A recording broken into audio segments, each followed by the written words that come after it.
Hey guys, I'm Mad Morta, and in this video I'm going to be showing off my new Gamecube themed Nintendo Switch Joy-Cons.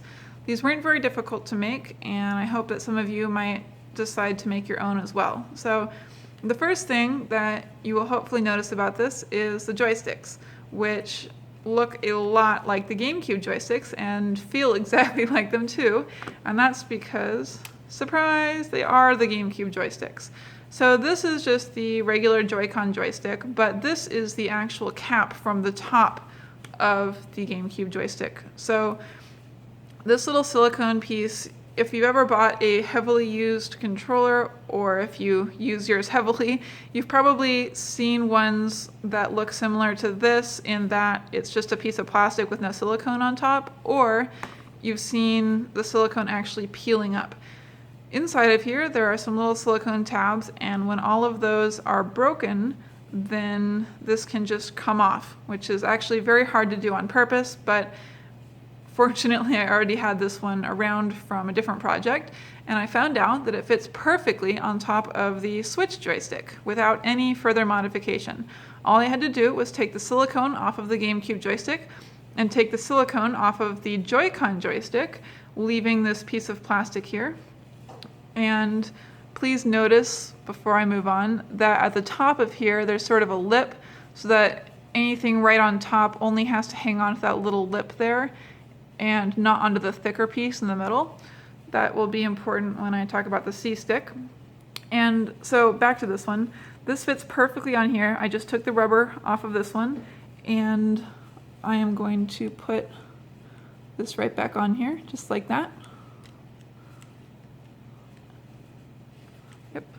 So you can see under here that it grabs under the plastic piece on that thin part of it and holds on really well. And this thing's not going anywhere. You saw how easy it was for me to take it off and easy to put it back on, but it's not easy to accidentally take off during normal use. So that's really cool. The C-stick was a lot harder because if you'll notice and compare them, the C-stick is noticeably smaller than the joystick here. It doesn't have that outer ring, basically. So in order to get this to fit, since the plastic piece under here is about that size, I had to cut the outside off of the Joy-Con joystick to make it the right diameter.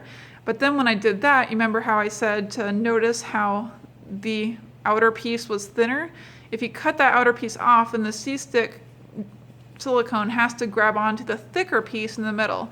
So since that would make it less stable, less easy to grab onto it, I had to actually shorten it by sanding the top of it with my Dremel so that it was maybe 1 millimeter or less shorter, just so that it would fit a little bit nicer and really hang on there. Also, another complication with the C-stick is that at the top and bottom of the silicone, there are silicone tabs, kind of like the ones I showed you on that one, except that these ones can't be removed. They're really big, so I Dremeled a niche into the top and bottom of the plastic piece here so that it wouldn't be an issue, and that was all I had to do. So the next thing you guys might notice are the buttons.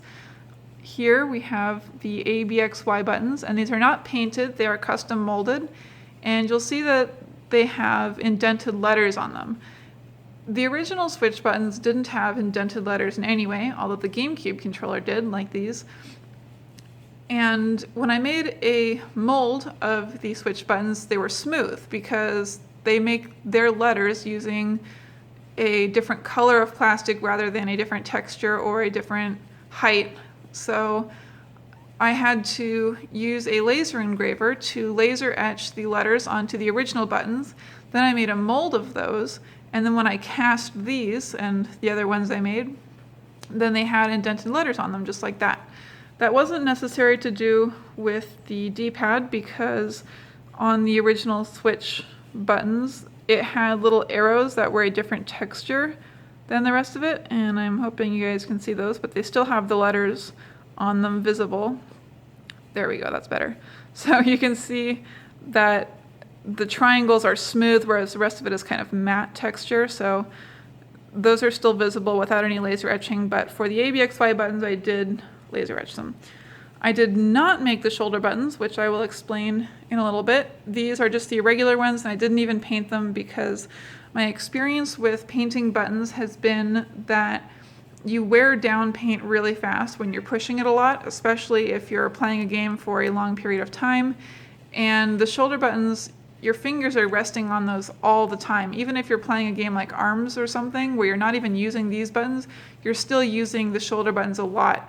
And when you're not using them, you're still touching them. So I was worried about painting them, and I didn't want to paint them because then the paint chips off and you have to replace them after a certain number of weeks or months into using it, and that's no fun. So my other option was to custom mold them, and I chose not to do that, which I will explain in a minute. In retrospect though, I should have molded these ones because it turns out that they're super easy to mold, and I should have done that, but I hadn't taken these apart until yesterday. So hindsight, I will be making some molds of these in the future so that I can custom make these little things here. And these ones here are painted, as is the purple shell, but like I said, the ABXY and D-pad buttons are not. So this is a similar project with similarly made buttons. The A and B and D-pad buttons are molded, although you'll see that they don't have indented letters. But this console was the reason that I chose not to make molds of the shoulder buttons, because on the Game Boy Micro, the shoulder buttons have a hinge here and a button here, which means that there's no real support in the middle, and you naturally push in the middle. So I was kind of worried that because they're so thin and so long that the epoxy resin, even when I got a good mold of it, I was worried that over time it would sort of bow like that and become sort of indented if you push them too hard or use them too much. So even though I got some good molds of the shoulder buttons for the Game Boy Micro, I chose not to use them. And I also chose not to make molds of the Switch shoulder buttons. So anyways, that is about all I have to show you guys today. So thank you so much for watching.